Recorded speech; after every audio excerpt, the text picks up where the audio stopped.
Film ഗാരേജിലേക്ക് ഇവർക്കും സ്വാഗതം. ഇന്ന് തിയേറ്ററുകളിലേക്ക് എത്തിയ ഏറ്റവും പുതിയ ബോളിവുഡ് സിനിമയാണല്ലോ സർഫിറ.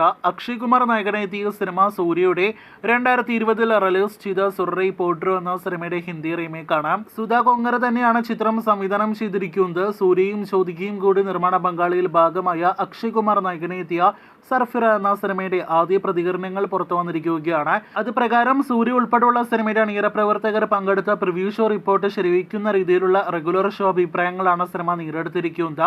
അക്ഷയ് കുമാർ സിനിമയ്ക്ക് പോസിറ്റീവ് അഭിപ്രായങ്ങൾ ലഭ്യമായിരിക്കുകയാണ്. അക്ഷയ് കുമാറിലെ നടനെ ഒരുപാട് നാളുകൾക്ക് ശേഷം കാണാൻ കഴിയുന്ന സിനിമ കൂടിയായിട്ട് സർഫിറ മാറിക്കഴിഞ്ഞിരിക്കുകയാണ് എന്നും ഒരു മികച്ചൊരു ഫീൽ ഗുഡ് എന്റർടൈനർ സിനിമയായിട്ട് സർഫിറ മാറുന്നുവെന്നാണ് സിനിമയുടെ ആദ്യ പ്രതികരണങ്ങളിൽ നിന്ന് വ്യക്തമാകുന്നത്. സുർറൈ പോട്രു എന്ന സിനിമയോട് റീമേക്ക് സിനിമയായ സർഫിറ എന്ന സിനിമ നീതി പുലർത്തിയിരിക്കുന്നു എന്നുകൂടി അഭിപ്രായങ്ങളിൽ നിന്ന് വ്യക്തമാകുന്നു. സൂര്യ സിനിമയിലെ ഗസ്റ്റ് റോളിൽ കൂടി എത്തിയിട്ടുണ്ട്. ഒരു പക്ഷേ സുർറൈ പോട്രു റിലീസ് ചെയ്യാതെ ആദ്യം സർഫിറ റിലീസ് ചെയ്തിരുന്നെങ്കിൽ സർഫിറ എന്ന സിനിമ അക്ഷയ് കുമാറിന്റെ കരിയറിൽ തന്നെ വലിയ വിജയം നേടിയെടുക്കാൻ സാധ്യതയുള്ള സിനിമയായിട്ട് മാറുമായിരുന്നു എന്നുകൂടി ഹിന്ദി നിരൂപകർ അഭിപ്രായപ്പെടുന്നുണ്ട്. അതേസമയം സുർറൈ പോട്രു എന്ന സിനിമയുമായിട്ട് താരതമ്യം ചെയ്യാൻ പാടില്ല എന്നുകൂടി സർഫിറ എന്ന സിനിമയുടെ അഭിപ്രായങ്ങളിൽ വരുന്നുണ്ട്.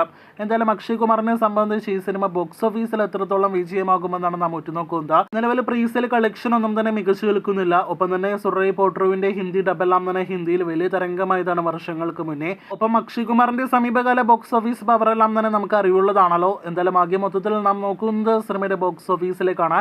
സൂര്യയും ജ്യോതികയും കൂടി നിർമ്മാണ പങ്കാളിയിൽ ഭാഗമായ സിനിമയുടെ ബോക്സ് ഓഫീസ് ഉൾപ്പെടെയുള്ള റിപ്പോർട്ടുകൾ കേട്ട് പ്രേക്ഷകർ കാത്തിരിക്കൂ.